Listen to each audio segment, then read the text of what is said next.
Hey guys, James here today and welcome to Sims 3 101. Today we're going to be learning how to make a gazebo in your garden. It's a very simple thing.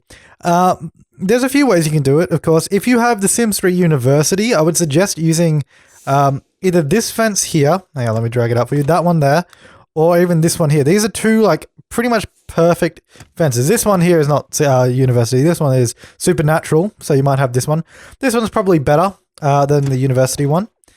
Just because it's basically the exact fence you're going to use for a gazebo. So we're just going to change the color because I don't like it like that. Let's make it white, or more or less white. That's a little nicer. So for a general kind of gazebo, of course they can be any shape, but I like to do octagonal ones because they probably look the best. So you just drag out your shape like this. This is going to be mine right here. Now we're going to do a gazebo in a moment without this fence in case you don't have it. So this is it here. And of course, if you go up a level, there's no support. So you're going to have to do just a wall in the middle or something like that so you can build on top of it. And we're going to grab our roof, either the circular roof, the conical as it's called, turn off auto roofing as well, either circular or you can use the octagonal roof, not that one, this one right here. And the way these work is really weird because if you drag it from this outer corner to the other outer corner, the thing looks bloody massive. It's way too big. So usually what I've done here is I've done the square in the middle, and just covering that square is pretty much perfect for the gazebo right there. And it fits quite nicely. And of course you change the roof to whatever pattern you want it to be. We're going to go with that one there just because it's a nice generic one. So that's pretty much the easiest way to do a gazebo if you have that fence. If you don't have that fence, what you can do, what I used to do before they existed, was just use like a column. You can use any column. I'm just going to use the first one because it's easier. I can't be bothered to change the color, so we're just going to place them in the same positions that these are. So we're going to go round in the little octagonal pattern like this and place them around. And of course, there's no fence there. If you want to put a fence in, you have to do the fence first. So let's go ahead and do that. We're going to do it over here. That's the pattern to go in. So we're going to go ahead and grab our fencing here.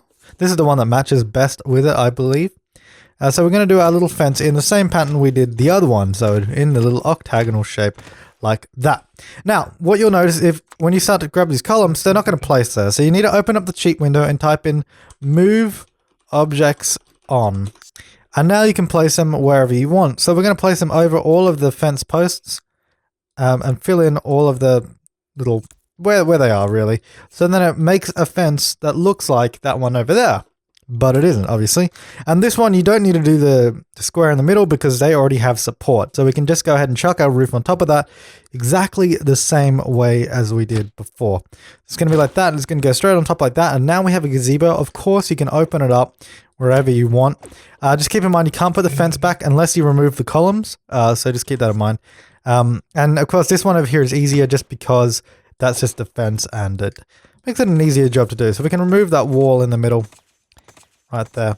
So these are two very simple gazebos that you can do. Of course, you can do them on top of foundation as well. So you can go ahead and grab your foundation and make your gazebo up there.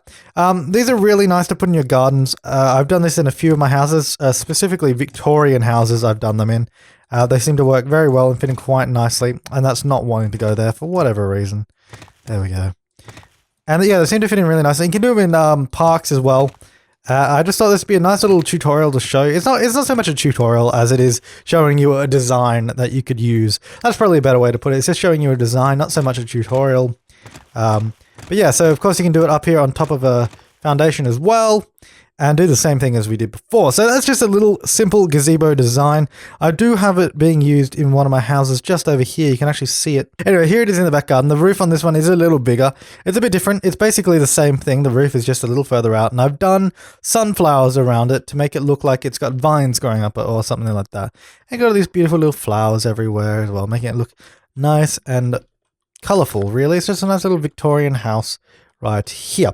And if you want, this is actually a house video I have done on this channel. The link will be in the description, probably over the video too, if you can want to watch this video. But anyways, that's it for this episode of Sims 3 101.